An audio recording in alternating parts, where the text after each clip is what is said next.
Жирэмсэн эмэгтэй таны хэвлийд байгаа хүүхэд бүдэлттэй байна уу үгүй юу? Эсвэл эрүүл байна уу үгүй юу гэдэгт асуултанд хариулах хамгийн гол үзүүлэлт бол ургийн зүрхний цохилт гэдэг үзүүлэлт юм аа. Энэхүү стетоскопын аргаар ургийн бүтэлтийг илрүүлэхийн тулд зөвхөн 1 минутанд ургийн зүрхний цохилт хэдвэн вэ гэдгээс нь хамааруулаад үнэлгээ дүгнэлт өгдөг байсан бол одоогийн энэ орчин үеийн зүрхний бичлэгийн аппарат буюу энэ аргын тусламжтайгаар ураг хөдлөхөд, умаа агшихад ургийн зүрхний цохилтонд ямар өөрчлөлт орж байна вэ гэдгийг үнэлдэг учраас илүү орчин үеийн мэдээлэл сайтай арга гэж үздэг. Хэрвээ та ургийн бичлэг хийлгэсэн бол таны хийлгэсэн бичлэгт үнэлгээ хийхийн тулд ургийн зүрхний цохилт нь олширсан буюу цөөрсөн гэдэг үзүүлэлтүүдийг ашиглан дүгнэлт өгдөг. Ургийн зүрхний цохилт нь 1 минутанд 120-с 160 удаа байх ёстой. Хэрвээ 160-аас дээшилсэн бол таны ураг бүтэх гэж байна гэсэн үг. Хэрвээ 120-с доош байх юм бол ургийн бүтэлт эхэлчихсэн байна гэсэн үг.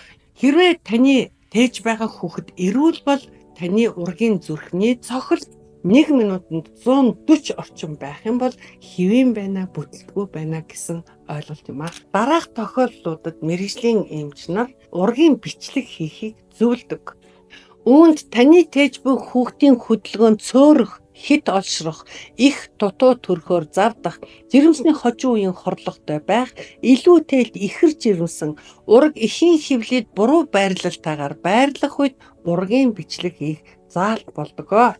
Дээрх заалтуудын дагуу ургийн бичлэг хийснээр ураг бүтгэхээр завдаж байгааг цаг хугацаанд нь оншилсан тохиолдолд эмчилгээг яарвчлан хийж ургийн амь насыг аврах бүрэн боломж бүрдэнэ.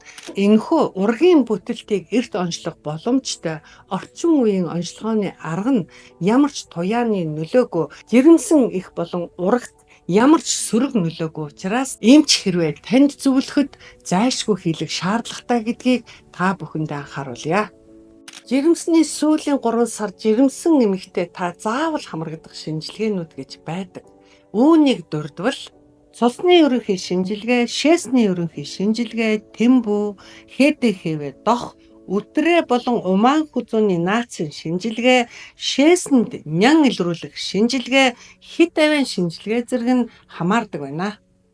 Харин хяналтын эмч танд шаардлагатай нөхцөл байдал тулгарвал дараах шинжилгээнд таныг чиглүүлнэ. Үүнд цусны биохим, цусны дэлгэрэнгүй, тоорч халдварын шинжилгээ, зүрхний бичлэг, цээжний рентген зураг буюу флюорографийн шинжилгээ, умаан хүзүүний эсийн шинжилгээ, стрептококкын халдварын шинжилгээ зэрэг нь хамаарна.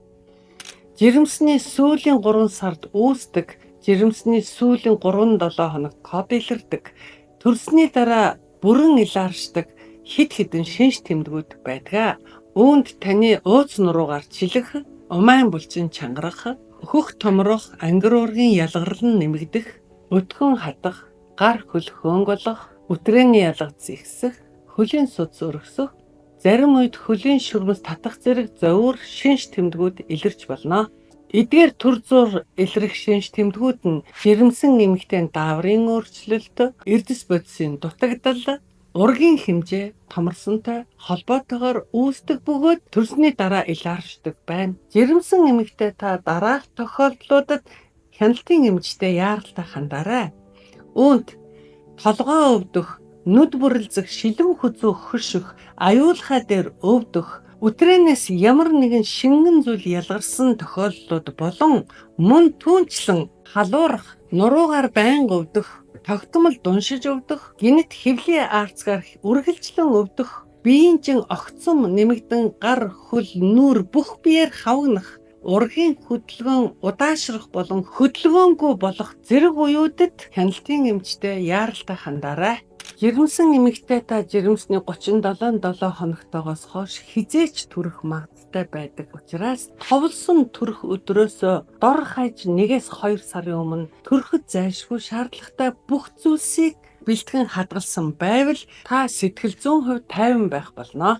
Та амарчхаар хүрэлцэн эрэхтэй, нэг хэрэгцээтэй байх дараах зүйлсийг бэлтгэсэн байхыг анхааруулж байна. Үүнд саван, шүдний оо сойц, солих хувцас болон дотуурх хувцас, хүхний даруулга, ариун цэврийн хэрэглэл, гар нүрийн ачуур, орны цагаан хэрэглэл, шаахаа зэргийг бэлтгэхээс гадна хүүхдийнхээ өлгийн малгай хувцас живхийг сонгож бэлтгээрэй. Түүнчлэн эрүүл мэндийн дэвтэр, солилцох хуудас, ойр зуурын бэлэн мөнгийг бэлтгэж цүнхэнд хийж хизээж авч явахад бэлэн болгон хадгалсан байгаарай. Дээрхээс гадна эмчтэйгээ ярилцаж тодорхой хэмжээний мэдлэгийг авсан байх хэрэгтэй.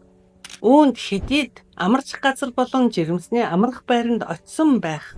Ураг орчмын шингэн хаграсныг хэрхэн мэдэх, төрөлд эхэлснийг ямар шинж тэмдгүүдээр баримжаалах, миний төрөлд эхэлсэн үед хэнд хандах, намайг амарчих үед хэн нэгэнтэй хамт байж болох талаар шаардлагатай бусад ойлголтуудыг авсан байх хэрэгтэй байна.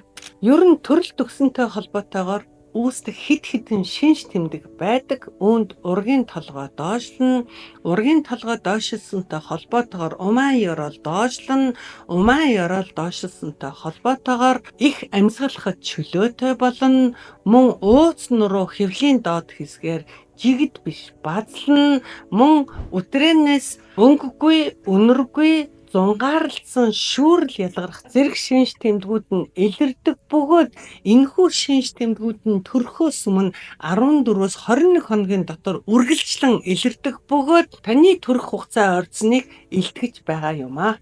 Анхны жирэмсэн нэгэн эмэгтэй эмчээ би ямар замаар төрөх вэ? Төрөх замаар төрөх үү эсвэл мэс заслаар төрөх үү гэсэн асуулт ирүүлжээ. За энэ асуусан асуултын хувьд анхны төрөгч эмэгтэйчүүдийн хувьд мэргэжлийн эмч бид нар болж л өгвөл төрөх замаар төрүүлэхийг хичээдэг.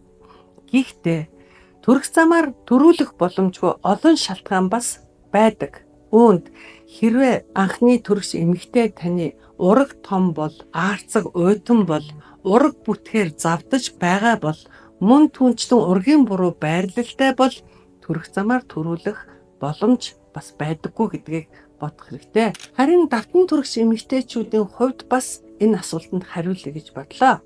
Жишээлбэл өмнө нь төрөх замаар төрсэн эмэгтэй дараагийн төрөлтөндөө хагалгаагаар мэс заслаар төрөх тохиолдол зөндөө байдаг.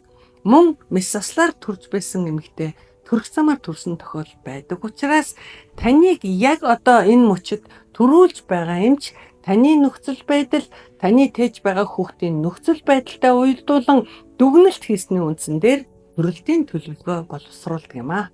Гэхдээ төрөлтийг мэс заслаар яралтай шийдэх заалтууд гэж байдаг. Үүнд жирэмсэн эмэгтэй гинэт цус алдах, мөн түнчлэн жирэмсний хожуу хордлогын хүнд хэлбэр ба ихэд таталт үүсэх, мөн эргэтэн тогтолцооны талаас элдв хүндрэл үүсэх, мөн ургийн талаас ураг бүтгээр завдсан тохиолдлуудад яралтай мэс заслаар төрөлтийг шийддэг. Ингээд төрөх хугацаанд төгсөн жирэмсэн эмэгтэйчүүд та бүхэндээ жирэмсний сүүлийн 3 сард мэдвэл зохих мэдээллүүдийг өгөхийг зорилоо. Ингээд та бүхэн минь сэтгэл зүй бие бэлтрийн хувьд эрүүл байж сайхан амарчхыг хүсэн өрөөё.